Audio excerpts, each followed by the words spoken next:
and welcome to Serious Economics. Today we are going to cover all key formulas of microeconomics. Okay, so let's begin the class.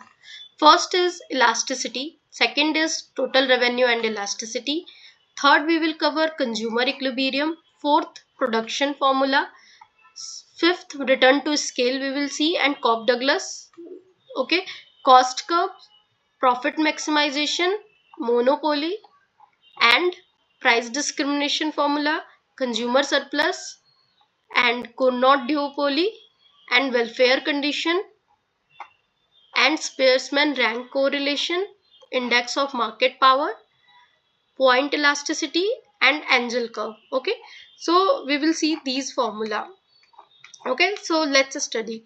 In elasticity, what important formulas we have to cover is price elasticity of demand, income elasticity of demand, and cross elasticity of demand. Okay, and price elasticity of supply, we will cover these. Okay, so let's see. Price elasticity of demand क्या होता है? Change in quantity upon में q, change in quantity upon में quantity into change in price upon में price, जिसको divide है change in price upon में price. Okay, सो अगर इसको हम इसको ब्रेक डाउन करें तो क्या होगा? Change in Q by change in P into P by Q. Okay, so ये हो गया आपका ब्रेक डाउन करके प्राइस इलास्टिसिटी ऑफ डिमांड का फॉर्मूला. ठीक है, अगर इसी यहीं पे अगर हमको इनकम इलास्टिसिटी ऑफ डिमांड निकालना होगा तो प्राइस की जगह हम क्या लेंगे? इनकम. ठीक है, और अगर हमें cross price elasticity of demand निकालना होगा तो हम क्या ले सकते हैं? P Y. ठीक है, पी वाई से हम cross price elasticity of price of related good represent करते हैं. ठीक है, ओके, अगर हमें सप्लाई लेना होगा तो हमें क्वांटिटी डिमांड की जगह क्या लेंगे? Quantity supply. ठीक है, प्राइस इलास्टिसिटी ऑफ सप्लाई अगर लेना होगा तो क्वांटिटी डिमांड की जगह हम क्या लेंगे? चेंज करके क्वांटिटी सप्लाई. प्राइस तो एज इट इज रहेगा. तो हमने क्या समझा कि अगर हमें इलास्टिसिटी का फॉर्मूला निकालना है तो हमें एक ये याद होना चाहिए कि percentage change in quantity demand upon में price change in price into P by Q. ये अगर फॉर्मूला याद है तो हम इससे इनकम, क्रॉस और सप्लाई तीनों का ही निकाल सकते हैं. बस क्या इंटरचेंज करना है? प्राइस की जगह हमें इनकम.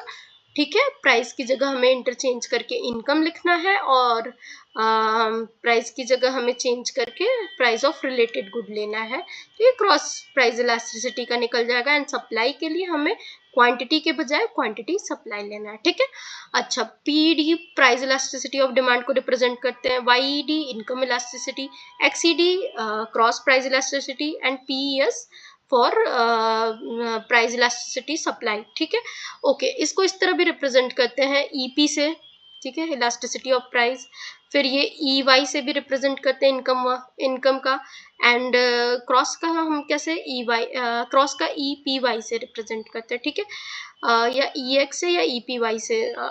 ठीक है, और सप्लाई का कैसे करते हैं? ई एस से. ठीक है, ये हो गया हमारा इलास्टिसिटी का फॉर्मूला. और जनरली इलास्टिसिटी का क्या फॉर्मूला होता है? सिर्फ percentage change in quantity demanded upon में परसेंटेज चेंज इन सप्लाई. ठीक है, ये सब परसेंटेज चेंज इन प्राइस. ठीक है, ये होता है इलास्टिसिटी का फॉर्मूला डिमांड के साथ.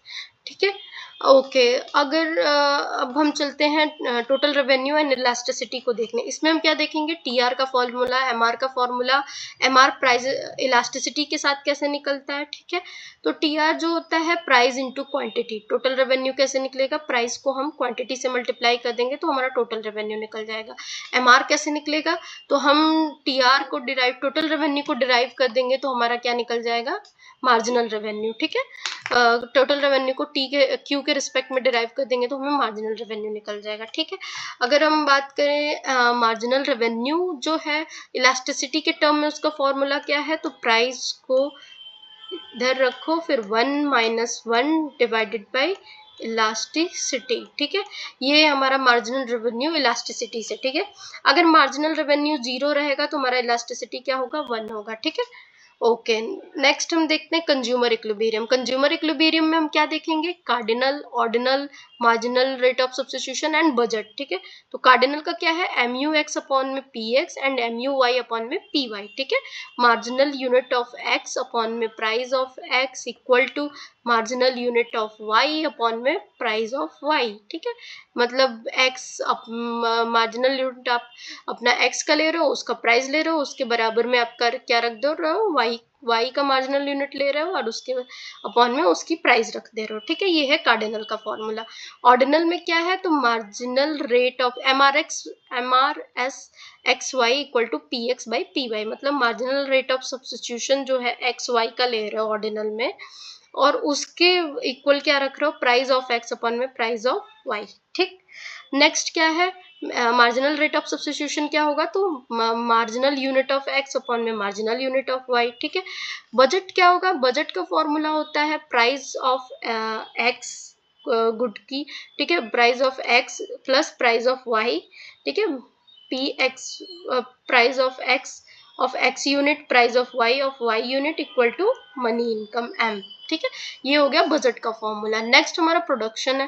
प्रोडक्शन में हम देखते हैं average production, marginal production and marginal rate of technical substitution and Cobb Douglas function. ठीक है, कॉप डगलस फंक्शन। ठीक है, तो ये क्या है, टोटल प्रोडक्ट अपॉन में लेबर क्या है, टोटल प्रोडक्ट अपॉन में लेबर क्या होगा, जो है एवरेज प्रोडक्ट। ठीक है, एवरेज प्रोडक्ट क्या होगा, एवरेज प्रोडक्शन AP क्या होगा, TP बाई L, और MP क्या होगा, change in TP by change in L। ठीक, marginal rate of technical substitution क्या होगा, लेबर को मार्जिनल प्रोडक्ट ऑफ लेबर को मार्जिनल प्रोडक्ट ऑफ कैपिटल से डिवाइड कर दो, MPL बाई MPK। ठीक है, कॉप डगलस फंक्शन हमारा कैसे शो होता है, तो कॉप डगलस A जो A into L by alpha into K beta, A is constant, okay, L is labour, ठीक है, into alpha K beta, K is capital, okay, और CD से क्या रिप्रेजेंट हो रहा है, कॉप डगलस।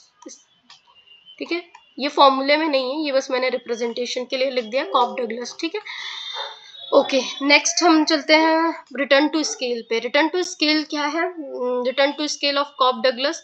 तो पहला है कांस्टेंट रिटर्न टू स्केल, फिर इंक्रीजिंग रिटर्न टू स्केल देखेंगे, फिर डिक्रीजिंग रिटर्न टू स्केल देखेंगे। ठीक है, और कॉप डगलस ऑलवेज किसके बराबर होता है, तो 1 के बराबर। ठीक है, Cobb Douglas always equal to 1। ठीक, अगर हम बात करें alpha plus beta equal to 1 होगा तो क्या होगा, constant return to scale. Alpha plus beta जो है ग्रेटर देन 1 होगा तो increasing return to scale, less than 1 होगा तो डिक्रीजिंग रिटर्न टू स्केल। ठीक, कॉस्ट कर्व पे आते हैं, तो हम टोटल कॉस्ट देखेंगे, एवरेज कॉस्ट देखेंगे, मार्जिनल कॉस्ट देखेंगे। ठीक, तो टोटल कॉस्ट क्या होगा, TFC प्लस TVC, मतलब total fixed cost plus total variable cost. फिर एवरेज कॉस्ट क्या होगा, तो टोटल कॉस्ट में हम Q को डिवाइड कर देंगे, टोटल कॉस्ट में हम क्वांटिटी को डिवाइड कर देंगे तो हमारा एवरेज कॉस्ट निकल जाएगा।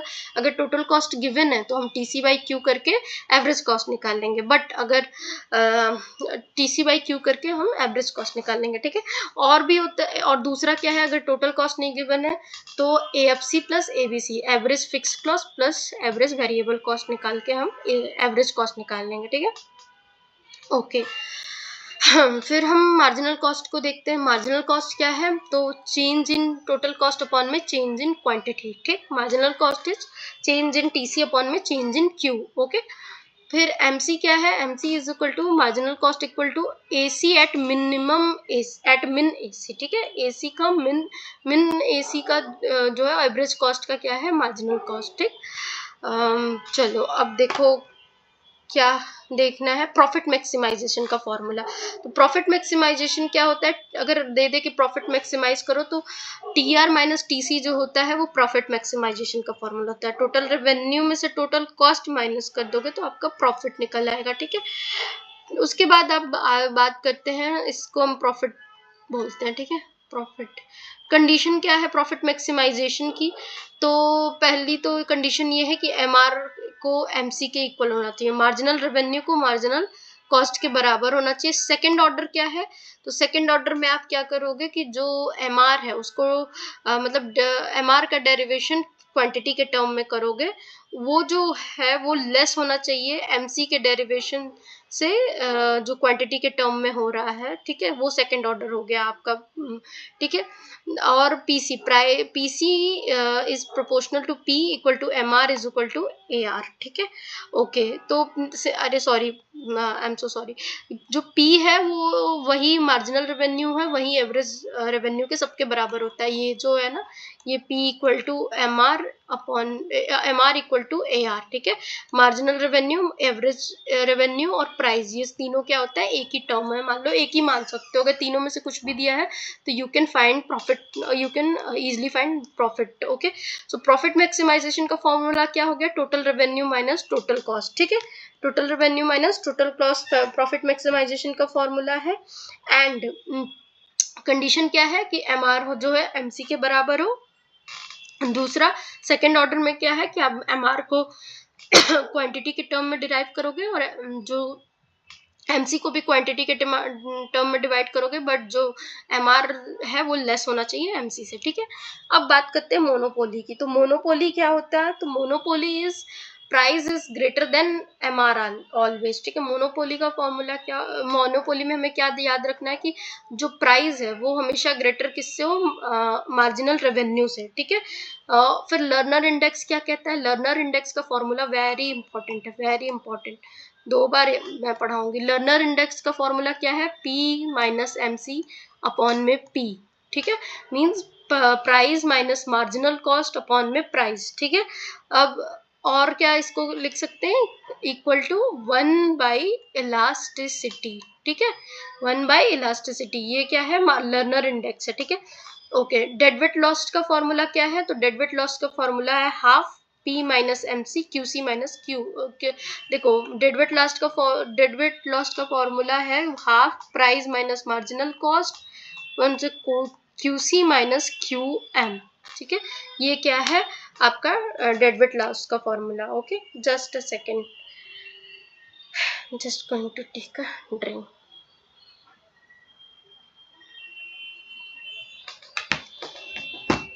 Wait a minute. नेक्स्ट हम प्राइस डिस्क्रिमिनेशन देखेंगे, जिसका फॉर्मूला क्या है, MR1 equal to MR2 equal to MC, मतलब marginal revenue of 1 equal to marginal revenue of 2 equal to marginal cost, ठीक है। ये क्या है, प्राइस डिस्क्रिमिनेशन की कंडीशन है,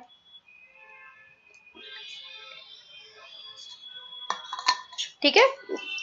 ये क्या है, प्राइस डिस्क्रिमिनेशन की कंडीशन है, ठीक है। और इसको हम कैसे रिप्रेजेंट कर रहे हैं, P1 1 माइनस 1 E1, जो लर्नर इंडेक्स हमने लिया है ना, लर्नर इंडेक्स क्या होता है याद है, लर्नर इंडेक्स जो होता है कि ये क्या मार्केट के पावर को मेजर करता है, ठीक है। ये it shows the markup of price over marginal cost, ठीक है। ये इन्वर्सली प्रोपोर्शनल होता है इलास्टिसिटी ऑफ डिमांड के, ठीक है। इलास्टिसिटी ऑफ डिमांड के इन्वर्सली प्रोपोर्शनल होता है, ठीक है। अच्छा, इसके बाद हमने एक बार मैं फिर से यहाँ मोनोपोली वाला से शुरू करती हूँ कि प्राइस जो है वो ग्रेटर है मार्जिनल रेवेन्यू से, हमेशा मोनोपोली में याद रखना, प्राइस जो है मार्जिनल रेवेन्यू से ग्रेटर होगा। लर्नर इंडेक्स क्या कहता है कि जो लर्नर इंडेक्स एल से रिप्रेजेंट हम लोग करते हैं, तो P minus M C by P, ठीक है, इक्वल टू 1 बाई इलास्टिसिटी, ठीक है। और ये मतलब ये लर्नर इंडेक्स जो होता है प्राइस इलास्टिसिटी ऑफ डिमांड के इनवर्सली प्रोपोर्शनल होता है, ठीक है।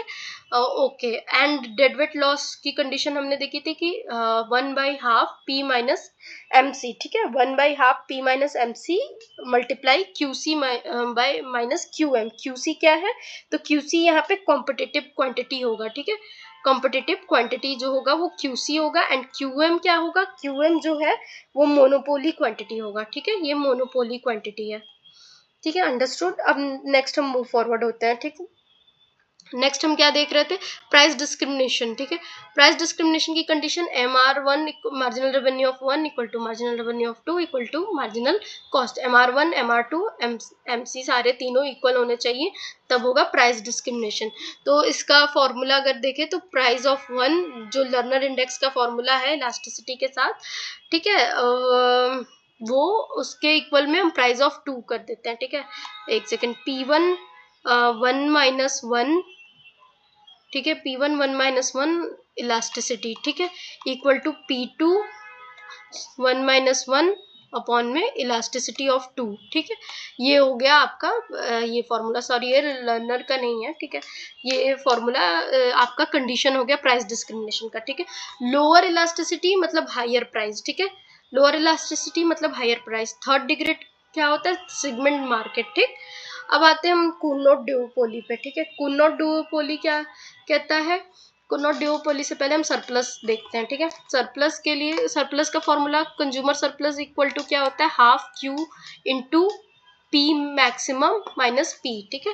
Half Q into P maximum minus P. और पी एस क्या होता है, प्रोड्यूसर सरप्लस क्या होता है, कंज्यूमर सरप्लस। तो अच्छा देखो, हमें कंज्यूमर सरप्लस में क्या देखना है, एक तो पहला कंज्यूमर सरप्लस का फॉर्मूला देखेंगे, फिर हम प्रोड्यूसर सरप्लस का देखेंगे, फिर हम टोटल सरप्लस देखेंगे। तो consumer surplus half into Q, okay, into P max minus P. और similarly producer surplus half into Q into P minus P mean, ठीक।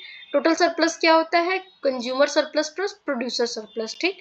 C S plus P S. D W क्या है, तो D W L जो होगा वो होगा half change in P upon में चेंज इन क्यू, ठीक है। Change half change in P into change in Q, ठीक है। ये डी डब्ल्यू एल का फॉर्मूला हो जाएगा डेडवेट लॉस का, ठीक। कंज्यूमर सरप्लस में सॉरी कंज्यूमर वाले में ये डेडवेट लॉस का फॉर्मूला हो जाएगा। अब नेक्स्ट देखते हैं कुर्नोट डुओपोली। कुर्नोट डुओपोली का फॉर्मूला क्या है, Q star equal to A minus C by 3b, ठीक है। Q star equal to A minus C by 3b, ठीक है, ईच फॉर्म का, ठीक है।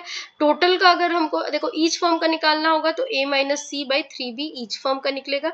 टोटल का निकालना होगा तो q equal to 2 multiply A minus C upon में 3b, ठीक है। सेम होगा पर टोटल निकालने के लिए हमें 2 से, क्योंकि दो फॉर्म से कुर्नोट डुओपोली में होते हैं ना, तो ये 2 multiply A minus C by 3b, ठीक है, बिटवीन। अच्छा, अब अगर हम देखें वेलफेयर कंडीशन के बारे में, अब ये तो हो गया कुर्नोट डुओपोली। अब वेलफेयर कंडीशन का देखें तो एक्सचेंज के लिए M R S X Y A का M R S X Y B के बराबर होना चाहिए, ठीक है। एक्सचेंज का, प्रोडक्शन का marginal rate of technical substitution X Y का सेम हो फॉर्म्स में, ठीक है, सेम हो, मार्जिनल टेक्निकल सब्स्टिट्यूशन जो है वो सेम हो फॉर्म्स में, ठीक है। टॉप लेवल पे क्या है, मार्जिनल रेट ऑफ सब्स्टिट्यूशन जो है marginal rate of substitution MRS जो है एमआरटी के इक्वल होना चाहिए, ठीक है, या एमसीएक्स अपॉन में एमसीवाई, ठीक। अब बात करते हैं स्पीयरमैन्स रैंक कोरिलेशन, जिसमें सेलेस्ट की इक्वेशन दिया है। सेलेस्ट की इक्वेशन जो है del Q by del P equal to del Q by del P U minus Q del Q by del M, ठीक है। सब्स्टिट्यूशन जो सेलेक्टी सब्स्टिट्यूशन जो होता है वो ऑलवेज निगेटिव होता है, और इनकम अफेक्ट जो सब्स्टिट्यूशन अफेक्ट जो होता है हमेशा निगेटिव होता है सेलेस्ट की इक्वेशन में, और इनकम अफेक्ट जो होता है हमेशा देखो सब्स्टिट्यूशन अफेक्ट ऑलवेज निगेटिव होगा, इनकम अफेक्ट निगेटिव होगा नॉर्मल में, पर पॉजिटिव होगा इंफीरियर में सेलेस्ट की के इक्वेशन में, ठीक है। अब बात करते हैं इंडेक्स ऑफ मार्केट पावर, जो कि हम बोलते हैं जिसको हर्फिंडल हिर्समैन इंडेक्स, ठीक है, HHI। तो इसका क्या है, sigma SI square market shares का स्क्वायर, ठीक है। HHI जो है अगर इक्वल टू 10,000 मतलब मोनोपोली है, और अगर हर्फिंडल इंडेक्स लेस देन 1500 है मीन्स कॉम्पिटिटिव है, ठीक। ये हो गया। फिर हम पॉइंट इलास्टिसिटी पे बात करते हैं, जो कि जिसे लीनियर डी डिमांड भी कहते हैं। तो E जो है लोअर सेगमेंट अपॉन में अपर सेगमेंट, ठीक है। मिड पॉइंट पे इलास्टिसिटी 1 के बराबर होगा मीन्स यूनिटरी, एट टॉप मतलब इनफाइनाइट होगा, एट बॉटम मतलब 0 होगा, ठीक है। एंजल कर्व किसे कहते हैं, एंजल कर्व में हम normal good, inferior good, luxury and necessity देखते हैं। तो नॉर्मल गुड अगर है तो अपवर्ड स्लोपिंग होगा, इंफीरियर गुड है तो बैकवर्ड बेंडिंग होगा एंजल कर्व में, लग्जरी है तो स्टीपर होगा देन 45 डिग्री, नेसेसिटी है तो फ्लैटर होगा 45 डिग्री से, ठीक है। ये ऑल की फॉर्मूलाज हो गए हमारे उसके, ठीक है। अगर हम ऑल की टर्म्स अगर रिवाइज करना चाहें तो एक वीडियो में शायद मुश्किल होगा, नेक्स्ट वीडियो में देखते हैं, ठीक है।